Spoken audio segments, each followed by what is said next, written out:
Hi, hello viewers. Welcome to my channel. This is Ravi. In this video, I'd like to explain about the types of memory. But before going to that, a small request. Those who are visiting first time to my channel, please subscribe my channel and share it to your friends. So now let us see the concept types of memory. Here we have three types of memory.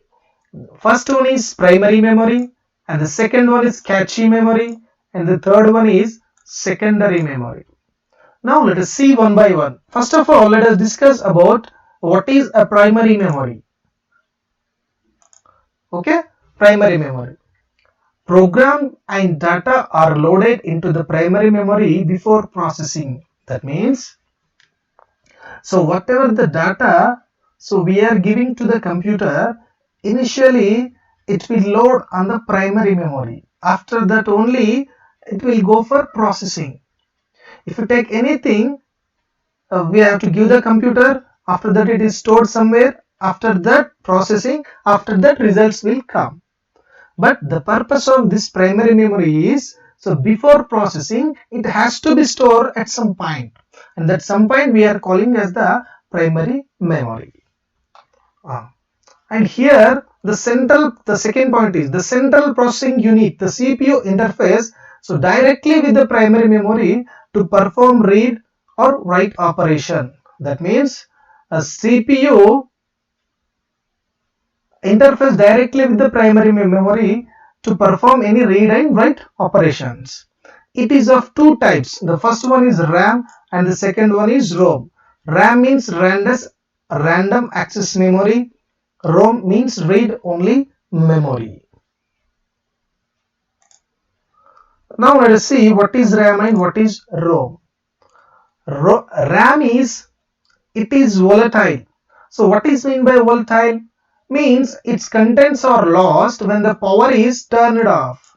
That means if you are doing something on your computer, so when the power failure occurs or suddenly the power is turned off, what happens? Whatever the data is there, that data or that contents are lost. Okay, in RAM. Then what about ROM? ROM is nothing but read only memory, and it is a non-volatile. Non-volatile. What is the meaning of non-volatile? Its contents are not lost even the power is turned off. That means even though we are turning off the power, the contents in the ROM are not lost. The data will be stay like that only in ROM even though the power is turned off. So that is the difference between RAM and ROM. So RAM is volatile, ROM is non-volatile. And next one is cache memory. Okay, cache memory. Let's see what is cache memory. RAM is faster than the secondary storage but not as fast as the computer processor. So that means random access memory RAM is not as fast as the computer processor. So because of that, because of RAM, CPU may have to slow down. Here one problem is coming. What is that problem is? Because of this RAM, here CPU may have to slow down. Why? Because RAM is not as fast as computer processor. So here one problem is coming, that is CPU may have to slow down. To speed up the CPU, that means to speed up the operation of the CPU, here we are arranging a new memory. It is very high speed memory, that is known as cache memory. That means the purpose of this cache memory is to speed up the operation of the CPU, to increase the speed of the CPU. Here we are using cache memory. So now let us see what it will do. It stores the copies of the data from frequency accessed primary locations. That means suppose we are using some operations frequently from the primary memory. Okay, we are using some operations frequently from the primary memory. So what are the operations we are using frequently? That will be stored in the cache memory. That will be stored in the cache memory. And finally what happens?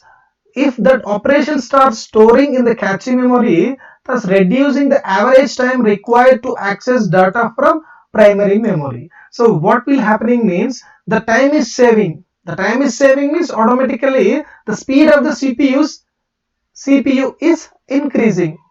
So now I'll tell you one example by that we can understand clearly. See here.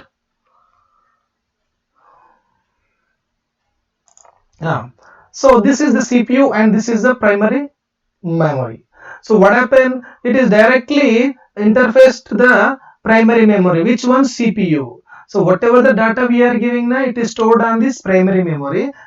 If we want to process means here CPU is directly interfacing with the primary memory. Okay, right. So here the one problem is arising. Which problem means the RAM, whatever the primary RAM is there na, that is not fast as this computer processor. By that the CPU may have to slow down. So here to increase the speed of a CPU, here we are arranging a new which is very fast high speed memory, that is called as cache memory. So what happened here? See here, this is the RAM. In primary memory RAM is there na? So see here, here some operations we are using very frequently. So what happened? If we want to CPU want to process that operation means it has to go like this. Okay, so it has to go so like this. But so whenever we are keeping a memory that is called as cache memory, here what happened? So whatever the operations, frequent operations we are doing, so that is stored in this cache memory. So at that time what happened? CPU so directly come here and it will not go here. Why? Because you observe the time will be very less when compared to coming to here and coming to here. Okay, so once again I am telling, listen carefully. Cache memory means, see here. Okay, so here primary memory is there. So what happened? Some frequently operations we are doing, frequently operations. So every time CPU has to come here and to access from here to here. This much time it is taking. But what happened here?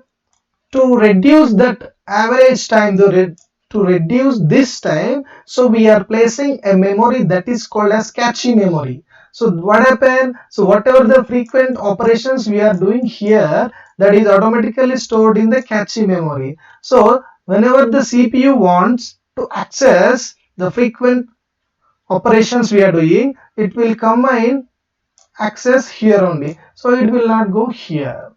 So by that what happened? The speed of the CPU will be increased. Why? Because here the time is saved.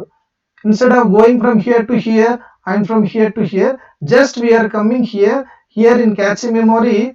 So we are taking that. Why? Because it stores the frequent operations which are doing.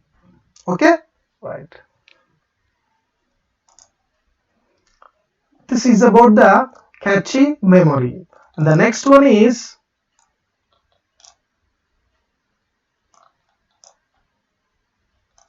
secondary memory. So what is secondary memory? It is also called as auxiliary memory. A primary memory has limited storage capacity and is either RAM or ROM. So till now only we have discussed a primary memory has limited storage. Okay, so then a computer system needs secondary memory to permanently store the data and instruction for future use. A primary memory is not a permanent memory, it is a temporary memory. So to store the data permanently, so we have to go for the secondary memory. And when it talks about the capacity, when compared to primary and secondary, the storage capacity is larger than the primary memory and it is permanent. So here we have some examples of secondary memory. See here.